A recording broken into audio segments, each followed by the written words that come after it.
Hello friends, അകലെ latest review. Raju വലിയ ദേഷ്യത്തിലാണ് ഹൃതിയോട് സംസാരിക്കുന്നത്. എന്തൊരു കൊടിയ ചതിയായിപ്പോയി. ഇലക്ഷനിൽ സ്വന്തം അച്ഛനെ തോൽപ്പിക്കാനായിട്ട് വർക്ക് ചെയ്യുക, ശത്രുക്കളുടെ വാക്കും വിശ്വസിച്ച് അതിൽ ചെന്ന് ചാടുക.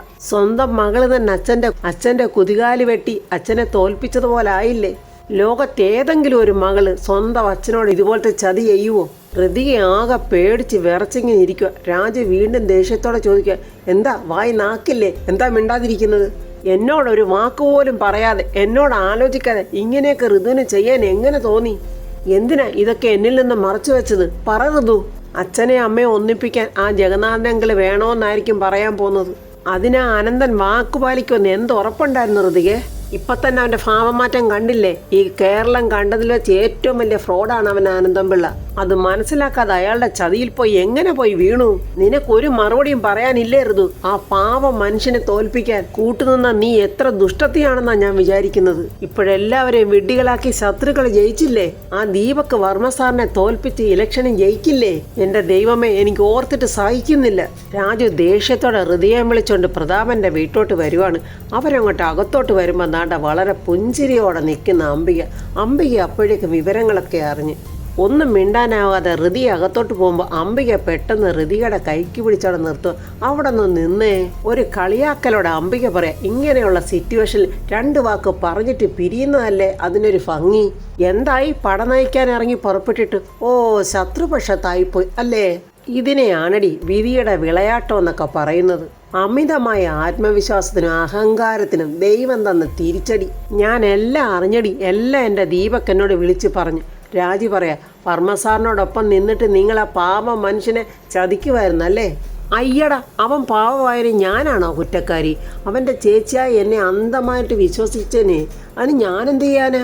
ആകെ ദേഷ്യം കൊണ്ട് വിറച്ച് നിൽക്കുവാണ് രാജു. ഒരു ദിവസം നിങ്ങളുടെ മുഖം മൂടി മാറ്റി വർമ്മ സാറ് നിങ്ങളെ തിരിച്ചറിയും. അതൊരു ദിവസമല്ലേടാ രാജു, നിങ്ങൾ ഭാവനയിൽ സ്വപ്നം കാണുന്ന ആ ഒരു ദിവസം. അങ്ങനെ ഒരു ദിവസം ഒരിക്കലും ഉണ്ടാവില്ലടാ. അതാടാ ഈ അംബികയുടെ ഒരു ഭാഗ്യം. മരണം വരെ ഞാനിങ്ങനെ പ്രതാപനെ വിശ്വാസവഞ്ചന കാണിച്ച് ചതിച്ചുകൊണ്ടേയിരിക്കും. ഒരിക്കലും പിടിക്കപ്പെടാതിരിക്കാനും ഞാൻ ശരിക്കും ആരാണെന്ന് തിരിച്ചറിയാനുള്ള അവസരവും ഞാൻ കൊടുക്കത്തില്ല. അത് നിങ്ങളുടെ മോഹവാ. ഈ രാജു ജീവനോടുണ്ടെങ്കിൽ നിങ്ങൾ ആരാണെന്നുള്ള സത്യം ഞാൻ വർമ്മ സാറിനെ ബോധ്യപ്പെടുത്തി കൊടുക്കും. അതിന് നീ ശ്രമിച്ചു നോക്കടാ. എങ്കിൽ പിന്നെ നീ ജീവനോടുണ്ടാകില്ല. നിങ്ങളെ ഇന്ന് ഞാൻ എന്നും പറഞ്ഞ് രാജു അടിക്കാനായിട്ട് നീങ്ങുക. രാജു വേണ്ട എന്നും പറഞ്ഞ് ഹൃതിയ രാജുവിനെ പിടിച്ച് തടുത്തു നിർത്തുവാണ്. നിങ്ങൾ ഭാര്യയും ഭർത്താവും കൂടെ എന്നെയും എൻ്റെ മോനെയും പൂട്ടാൻ ശ്രമിച്ചവരാ. എന്നാൽ ഭാഗ്യമുണ്ടല്ലോ, അത് എൻ്റെയും എൻ്റെ മകൻ്റെയും കൂടെയാ. നിന്റെ ഭാര്യ ഈ ഹൃതികയുണ്ടല്ലോ, അനന്തം പിള്ള ഒരുക്കി വെച്ച കത്രിക പൂട്ടിൽ ചെന്നങ്ങ് വീണു.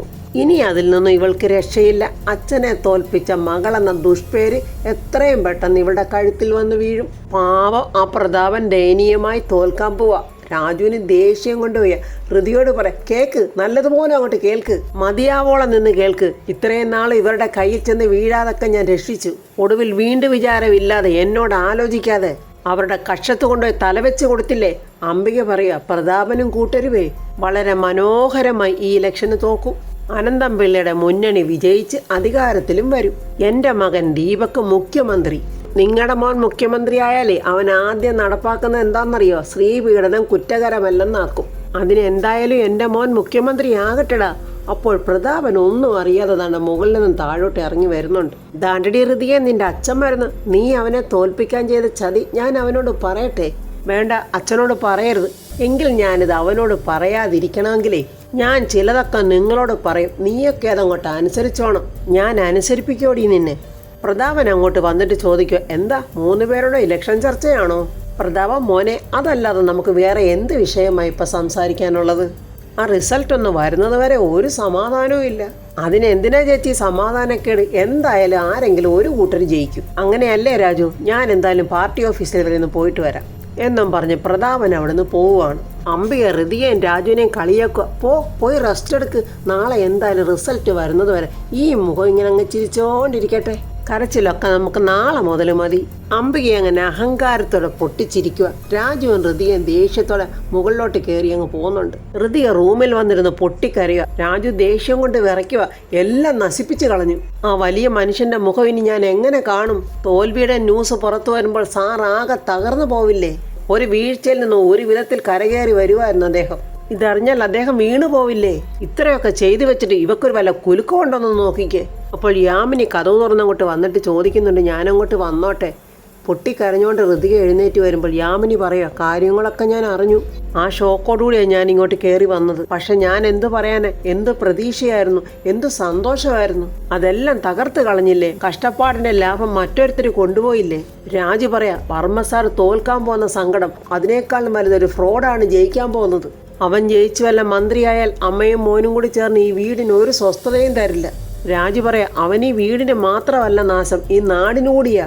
നാട്ടിലെ കാര്യം നാട്ടുകാർ നോക്കിക്കോളും. അവർക്ക് സ്വസ്ഥത കൊടുത്തില്ലെങ്കിൽ നാട്ടുകാർ അവനെ നോക്കിക്കോളും. പൊട്ടിക്കരഞ്ഞോണ്ട് നിൽക്കുന്ന ഋതിയോട് പറയാം, ഞാൻ എന്തായാലും ഋതിക മോളെ വഴക്കൊന്നും പറയുന്നില്ല. അത് ഞാൻ വഴക്ക് പറഞ്ഞാൽ മോക്ക് വല്ലാതെ ഫീലിംഗ് ആയിപ്പോവും. എന്നാലും മോളെ, നീ നിന്റെ അച്ഛൻ്റെ അവസ്ഥയെക്കുറിച്ച് ചിന്തിച്ചില്ലല്ലോ. ഇങ്ങനെ ഒരു മണ്ടത്തരത്തിന് നീ എങ്ങനെ ചെന്ന് ചാടി? കണ്ണേ പൊന്നെ തേനേന്ന് വിളിച്ച രാജുവിനെ അടിക്കാനുള്ള ദേഷ്യമാണ് രാജുവിന്. ഒരക്ഷരം മിണ്ടുന്നില്ല, നിൽക്കുന്ന നിപ്പ് കണ്ടില്ലേ? പോട്ടെ രാജു, തെറ്റ് പറ്റിപ്പോയി. ഇനി വഴക്ക് പറഞ്ഞിട്ട് എന്താ കാര്യം? നിങ്ങൾ സമാധാനമായിട്ടിരുന്ന അടുത്ത പ്ലാനെക്കുറിച്ച് ചിന്തിക്ക്. വർമ്മ സാറ് തോൽക്കാൻ പോകുമ്പോൾ ഇനി എന്താലോചിക്കാനാ മാഡം? ഇനി വഴക്കൊന്നും വേണ്ട രാജു എന്ന് പറഞ്ഞിട്ട് യാമിനി അവിടെ നിന്ന് അങ്ങ് പോവുകയാണ്. പൊട്ടിക്കരഞ്ഞുകൊണ്ട് ഋതിക രാജുവിൻ്റെ മാറിലോട്ട് വീണിട്ട് പറയുന്നു, രാജു ഇനി എന്നെ വഴക്ക് പറയല്ലേ. രാജു വഴക്ക് പറഞ്ഞാൽ എനിക്കത് സഹിക്കാൻ പറ്റില്ല. സോറി ഋതു, ഞാൻ എൻ്റെ വിഷമം കൊണ്ട് പറഞ്ഞു പോയതാ. വേണുവട്ടനും രാധമ്മയും ഉമ്മർത്തിരിക്കുക. കൊച്ചമ്മണിയാണെങ്കിൽ ജനലിൻ്റെ അടുത്തൊന്ന് ഒളിച്ചു നോക്കിയിട്ട് പറയാം, എന്തൊക്കെയോ ഇവർ എന്നിൽ നിന്ന് ഒളിക്കുന്നുണ്ടല്ലോ. രണ്ടുപേരും ഒന്നും പറയുന്നതുമില്ല, പക്ഷെ എന്തൊക്കെയോ ഉണ്ട്. അപ്പോൾ ഋതികയും രാജു അങ്ങോട്ട് വരുന്നുണ്ട്. പെട്ടെന്ന് രാധമ്മയും വേണുവട്ടനും എഴുന്നേറ്റിട്ട് രാധമ്മ പറയാം, എന്നാലും ഇതിത്തിരി കടന്ന കയ്യായിപ്പോയി മോളെ. അറിഞ്ഞപ്പോൾ വല്ലാത്ത വിഷമം. വേണ്ടായിരുന്നു മോളെ, അരുതാത്തതാണെന്നല്ലോ മോളെ ചെയ്തത്. സിറ്റുവേഷൻ അങ്ങനെ ആയിപ്പോയതാ രാധമ്മേ. എന്ത് സിറ്റുവേഷൻ ആണെങ്കിലും വർമ്മ സാറിനെ തോൽപ്പിക്കാൻ എങ്ങനെ തോന്നി? എൻ്റെ സിറ്റുവേഷൻ എന്താണെന്ന് നിങ്ങൾക്ക് ആർക്കും പറഞ്ഞാൽ മനസ്സിലാവില്ല. എനിക്കത് പറയാനും പറ്റില്ല. കൊച്ചമ്മണിയാണെ ചെവിയാണെ ജനലിലോട്ട് ഇടിച്ചു കയറ്റി വെക്കുക. ഇവരെന്തൊക്കെയാ പറയുന്നത്? വർമ്മ സാറിനെ തോൽപ്പിക്കാനെന്നോ? രാധമ്മ ആകെ സങ്കടത്തോടെ പറയും, എന്തായാലും കഴിഞ്ഞത് കഴിഞ്ഞ്, ഇനിയുള്ള കാര്യങ്ങളെങ്കിലും ആലോചിച്ച് ബുദ്ധിപൂർവ്വം ചെയ്യും. അപ്പോൾ പ്രിയ അങ്ങോട്ട് വന്നിട്ട് ചോദിക്കുന്നു, എന്താ ഇവിടെ എല്ലാവരും കൂടെ ഒരു രഹസ്യം പറയുന്നത്? കൊച്ചമ്മണിക്ക് ആകെ ടെൻഷൻ, ഒന്നും മനസ്സിലാകുന്നുമില്ല. ഇതിനകത്തൊരു ഒറ്റ ഒരെണ്ണം പോലെ നേരെ നെറിയുള്ളതില്ലല്ലോ. രാജു ഋതിയോട് പറയാ, അനന്തംപിള്ളയെ അങ്ങനെ വിട്ടുകൂടാ. ആ ഫ്രോഡിനെ അഴികൾക്കുള്ളിലാക്കണം. രാജു, അതിന് എവിഡൻസുകൾ വേണം, പ്രധാനമായും ഡിജിറ്റൽ എവിഡൻസുകൾ. അതൊക്കെ ഞാൻ കളക്ട് ചെയ്തോളാം. അവരെ പൂട്ടാനുള്ള കുറേ ആൾക്കാർ എനിക്ക് സപ്പോർട്ടായിട്ടുണ്ട്. സൈബർ സെല്ലിലെ രാജീവ് രാജൻ എൻ്റെ അടുത്ത ഫ്രണ്ടാ. രാജു, എന്നാലേ അനന്തൻ സ്റ്റേറ്റ്സിൽ നിന്നും തിരിച്ച് വന്നത് മുതലുള്ള ഡീറ്റെയിൽസ് എല്ലാം എടുക്കണം. അവനെ ഇനി വെറുതെ വിട്ടുകൂടാ. ഇലക്ഷൻ റിസൾട്ട് വന്നാൽ പിന്നെ താമസം പാടില്ല. അനന്തൻ്റെ കയ്യിൽ വിലങ്ങ് വീഴണം രാജു. പക്ഷെ ഒരു പ്രശ്നമുണ്ട് ഋതു. എന്തായാലും ഇലക്ഷൻ റിസൾട്ട് നമുക്കെതിരായിട്ടല്ലേ വരൂ. തിരഞ്ഞെടുപ്പിൽ അനന്തംപിള്ളയും കൂട്ടരും ജയിച്ചാൽ അവരാണ് പിന്നെ ഗവൺമെൻറ് ഉണ്ടാക്കുന്നത്. പിന്നെ അനന്തനെന്നല്ല, അവൻ്റെ കൂട്ടത്തിലുള്ള ഒരുത്തനെയും നമുക്ക് തൊടാൻ പോലും പറ്റില്ല. രാത്രിയുടെ വെളിച്ചത്തിൽ പ്രതാപന്റെ വീട്ടിൽ സദാശിവൻ സാറും സ്വാതിയും അങ്ങനെ കുറെ പാർട്ടി നേതാക്കളെല്ലാം വന്നിട്ടുണ്ട്. അവരോടൊപ്പം ഋതികയും രാജുവുണ്ട്.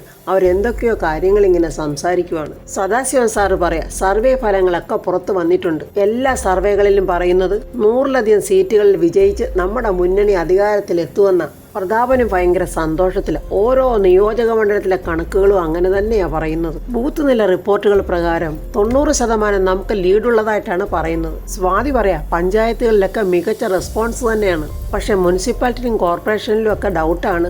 സൈലന്റ് വോട്ടർമാരുടെ വോട്ടാണ് നിർണായകം. അത് നമുക്ക് അനുകൂലമായിരിക്കും പ്രതാപ. പക്ഷെ എക്സിറ്റ് പോളുകൾ പൂർണ്ണമായിട്ടും നമുക്ക് വിശ്വസിക്കാനാവില്ല. ഗ്രൗണ്ട് റിയാലിറ്റി വേറെയാ. എന്തായാലും ഇത്തവണ നമ്മൾ ജയിക്കും സാർ, അതിന് യാതൊരു ഡൗട്ടും വേണ്ട. ഈ ഇലക്ഷന് നമ്മൾ ജയിക്കും. ഈ വിജയം ഈ അച്ഛൻ്റെയും മകളുടേതും ആയിരിക്കും. അക്കാര്യത്തിൽ ഒരു സംശയവും ഇല്ല. ഋതിക പെട്ടെന്ന് അച്ഛാ 1 മിനിറ്റ് എന്നും പറഞ്ഞ് പുറത്തോട്ട് ഇറങ്ങി പോകുന്നുണ്ട്. ഋതിക പോയി രാജുവിനെ ഫോൺ ചെയ്യുക. എന്തായി രാജു? അത് ഞാൻ ട്രൈ ചെയ്യുക ഋതു.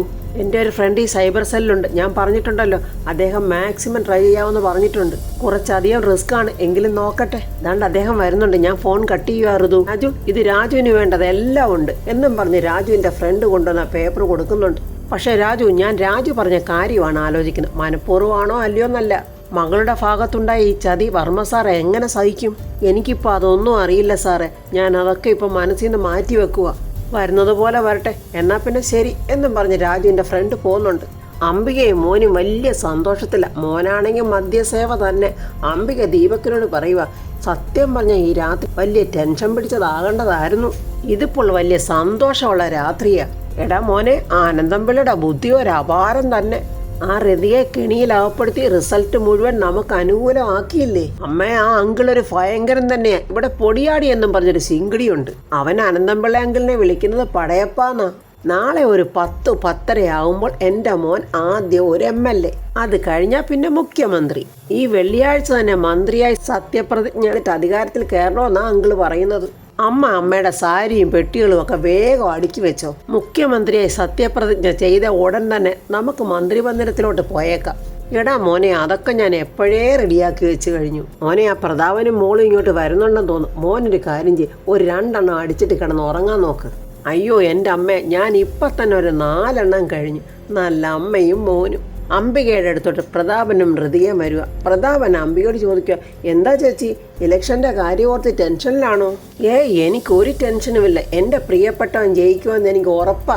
അതുകൊണ്ട് എനിക്കെന്തിനാ ടെൻഷൻ? അപ്പോൾ യാമിനിയും അങ്ങോട്ട് വന്നിട്ടുണ്ട്. യാമിനിയും ഹൃദയെ ഇങ്ങനെ നോക്കി വിഷമിക്കുവാണ്. വിഷമത്തോടെ നിൽക്കുന്ന ഹൃദയെ നോക്കി അംബിക ചിരിച്ചോണ്ട് ചോദിക്കുക, അല്ലേ ഋതുമോളെ, ചേച്ചി തന്നെക്കുറിച്ചാ പറയുന്നതെന്ന് വിചാരിച്ച് സന്തോഷത്തോടെ പ്രതാപം പറയാം. അതെ, ഋതുമോളുടെ കയ്യിലായിരുന്നല്ലോ ഇതിൻ്റെ ചുക്കാനല്ല. അതുകൊണ്ട് തന്നെയാ എൻ്റെ മോൾക്ക് ഈ ടെൻഷൻ. അത് പ്രതാപ, ടെൻഷൻ്റെ കാരണം വേറെയാ. അതെന്ത് കാരണമാണ് ചേച്ചി? അതിപ്പം മുന്നണി ജയിച്ചു കഴിഞ്ഞാൽ പിന്നെ മന്ത്രിസഭ രൂപീകരിക്കണ്ടേ, ആരെയൊക്കെ മന്ത്രിയാക്കണം എന്നോർത്തിട്ടാണ് ഹൃദയക്ക് ഈ ടെൻഷൻ. അങ്ങനെയല്ലേ ഋതുമോളെ? അല്ലെങ്കിൽ വേറെ എന്തെങ്കിലും ടെൻഷനുണ്ടോ ഋതുമോളെ?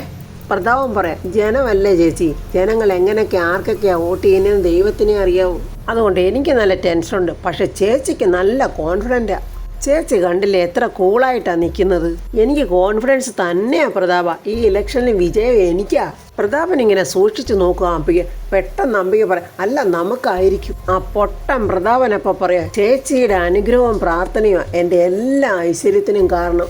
അത്രയും പറഞ്ഞിട്ട് പ്രതാപൻ അങ്ങ് പോവുക. പെട്ടെന്ന് യാമിനി പറയാം, ചേച്ചി ചോര കുടിക്കാൻ നടക്കുന്ന യക്ഷിയാണെന്ന് ആ പാപം ഉണ്ടോ അറിയുന്നു.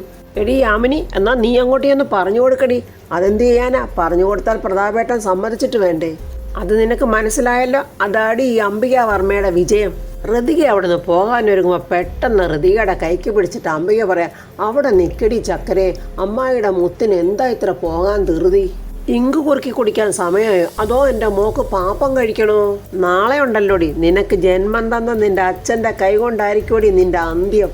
യാമിനിക്കത് സഹിക്കുമോ? വേണ്ടേ, ഒരു വെള്ളിടി വെട്ടിയായിരിക്കും നിങ്ങളുടെ അന്ത്യം. ദൈവമെല്ലാം കാണുന്നുണ്ട്, ഇങ്ങോട്ട് വാ മോളെ എന്നും പറഞ്ഞ് ഹൃദയെ വിളിച്ചുകൊണ്ട് പോവുകയാണ് യാമിനി. പ്രതാപൻ ആരോടോ ഫോണിൽ സംസാരിക്കുക. ടെൻഷനോ? എല്ലാ ഇലക്ഷനും തലേദിവസം രാത്രിയിൽ എങ്ങനെയായിരുന്നോ അതേ മനോഭാവത്തിൽ തന്നെയാണ് ഞാൻ ഇപ്പോഴും നിൽക്കുന്നത്. അതുകൊണ്ട് താൻ ടെൻഷൻ അടിക്കാതെ ധൈര്യത്തോടെ ഇരിക്കണോ. അങ്ങനെ ആരോടോ സംസാരിച്ചിട്ട് പെട്ടെന്ന് പ്രതാപം പറയാം, ഇനി പവിത്രയെ വിളിച്ച് സംസാരിക്കണം. ഇനി ലേറ്റായാലും അത് ശരിയാവില്ല. സുജാതയെ ഫോൺ എടുത്തോണ്ട് പത്മയുടെ അടുത്തോട്ട് ഓടി. ചേച്ചി ഇതേണ്ട വർമ്മ സാറിൻ്റെ ഫോണാ.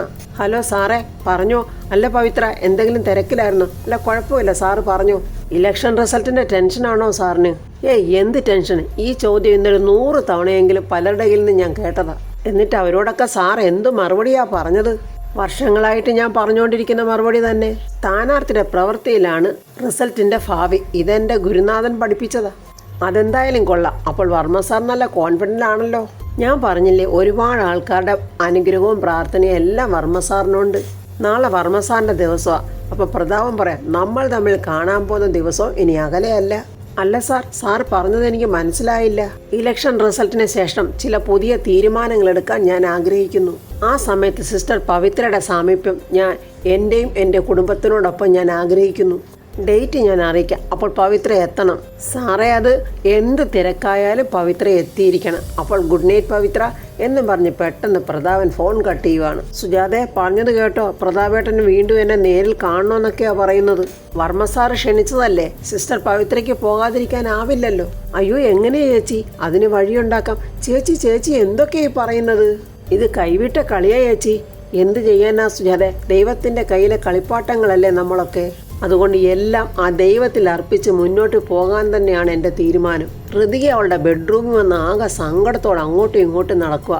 അനന്തംപിള്ള പറഞ്ഞ കാര്യങ്ങളൊക്കെ ഓർക്കുക. നിന്റെ പൊളിറ്റിക്കൽ തന്ത്രവള്ളം നിന്റെ ഭാര്യയെ ഞാൻ എൻ്റെ കുടുക്കിലങ്ങ് വീഴ്ത്തി.